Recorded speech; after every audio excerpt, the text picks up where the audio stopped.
Hey everyone, my name is Amy Mantis. I'm delighted to have you here. And today I want to talk about a more interesting way to approach playing scales. I'm going to stick with the major scale, but this can apply to any scale. Major, minor, harmonic minor, harmonic minor, melodic minor. Is there a harmonic major? I should know this. Whatever you're working on, Dorian, Phrygian, Lydian, however you want to approach it. But typically, like everything else, we learn things in a linear way, or as much as we can. And we have to get some sort of beginning, middle, and end to understand where we are and what we're doing. But once you hit a certain point, that linearity doesn't always serve you. And I am at that point where I realize that that is not helping me. I've been playing guitar for 20 years, a little more than that now. And I've had thousands of hours of lessons, and I went to music school, and I'm going back to music school in the fall to get my master's. And something eluded me until 2 or 3 weeks ago. My teacher was like, Eric Hoffbauer is his name, and he's fantastic. Eric goes, why don't you go practice playing scales in intervals? So thirds, fourths, fifths, sixths, sevenths. So you're working on a song, we were actually just vamping on a chord, and he was calling out different intervals to play, and I kind of fell apart. So I've been working on that, and I thought this is a really important thing to know, and I wish someone had told me to do this sooner. So I'm hoping that this will help you avoid my fate.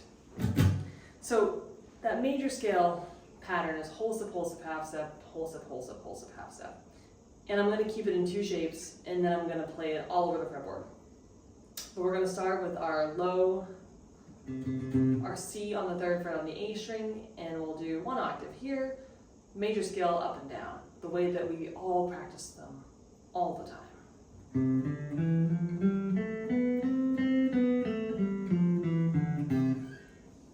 And there's nothing wrong with that. We have to do that. 2 octaves up here.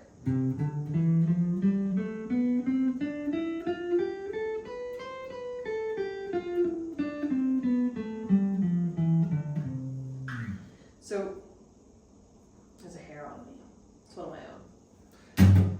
So now, instead of just playing straight up in that pattern, I'm going to play in thirds, which means in the case of C, I'm going C to E, and then D to F, and then E to G, and then F to A, and then it's after F, G to B, and then A to C.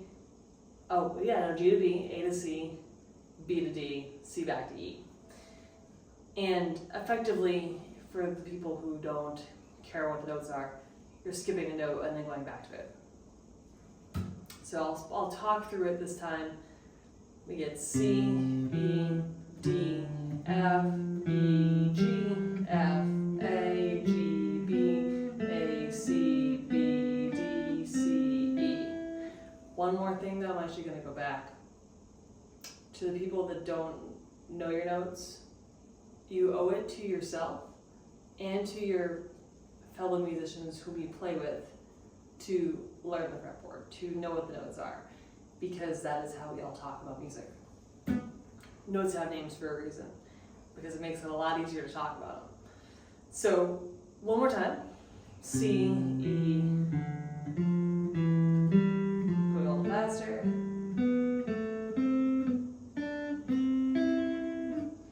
Then you go back down.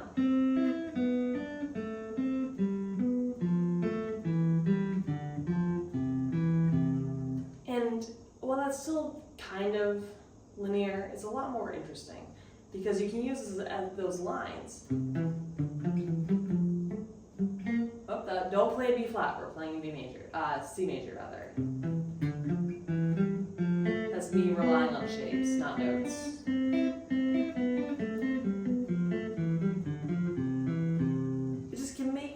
It's a lot more interesting. Adding rhythm can make anything more interesting. So let me go up here and play it in 2 octaves now.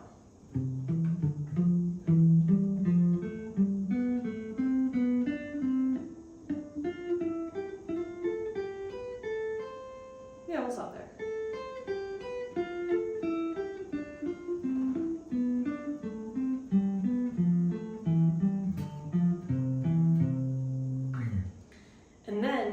just trying to stay in those boxes, because part of what I'm working on is trying to get out of those boxes. I'm going to start here and we're going to end up somewhere else.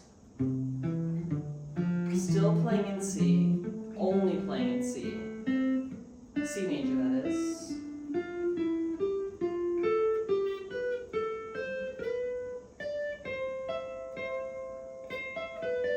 Nope. There's no B flat.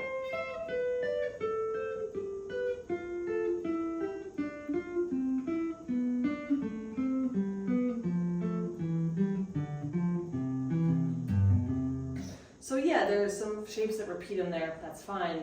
Knowing what those shapes are is helpful, but relying on them, guilty, not helpful. And I'm going to paraphrase something that Eric said to me, where we were talking about playing these sequences, and he said something like, if you haven't heard them, you can't play them. And because you haven't heard them, you've never played them. So basically, it's hard for a little while. It's hard to get this right for a bit. So that was thirds. Let's try it in fourths. A fourth, starting on C, is C up to F, D up to G, E up to A, so on and so forth. There will be a tritone here, for those keeping track at home, because there's no B flat in C natural. It's in C major, rather. So, fourths on the guitar. Start off a little easier because our guitar is tuned in fourths till we get to the G to B, which is a nice fat major third. So, practicing the scale in fourths, and I would use a backing track, but my phone is what I'm using to film on today, so I'm out of luck. There it is.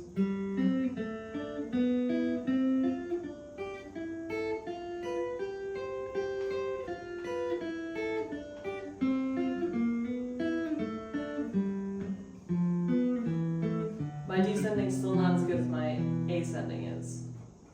Things to practice.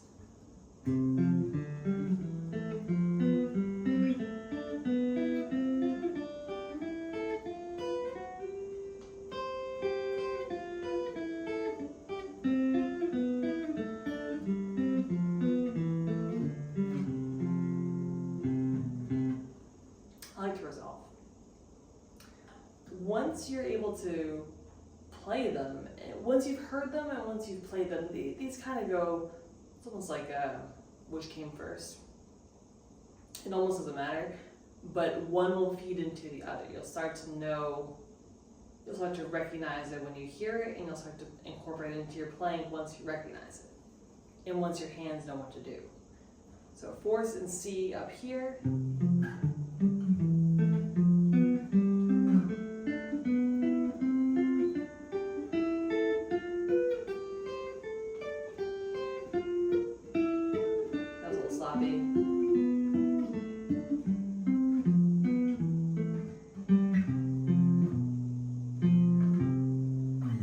And again, I don't want to just stay in that box. It's not a bad thing to stay in one area, one position when you're starting, but in general, one of the things that we fall into are these boxes. And I'm not going to play fourths up and down the neck because I could just do.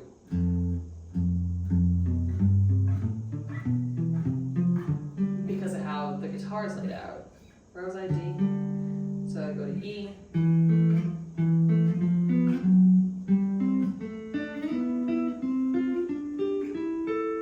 So you can have a lot of fun with that. And then you can make some mashups. So you could do thirds up, fourths down, thirds up. I think I said the same thing twice. So that was thirds and fourths. And you can do fifths, you can do sixths, you can do sevenths, and I'll show you how to do those too. But for now, we'll stop at the three, the third, and the fourth, because these are tricky. If you've been playing scales just up and down, and all of a sudden you want to start adding these intervals and these sequences and these different ways of approaching it, it's going to take some time. So go practice that. Put it over, pick a key, any key you want, any chord you want.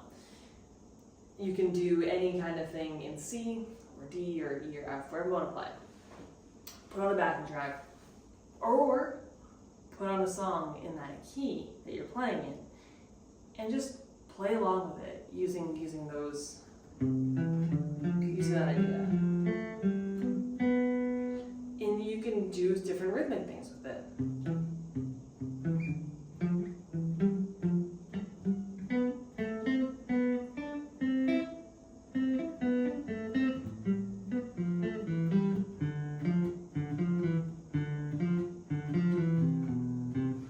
I changed it up at the end there because I wanted to give it a little bit more color, but 95% of that was just thirds. And so the best way to start to use that is to start to use that deliberately in a safe space. So again, practice it at home or with people that you trust, and give it a go. The only way you're going to get better at it is to do it. And this is as much a reminder to me as it is a tenet I believe in as a teacher. So I hope this was helpful. I hope that it opens some stuff up for you, and I hope that you come back soon. And until then, as Earl Bailey on classic vinyl and deep tracks would say, take it easy, but take it. Thanks for watching.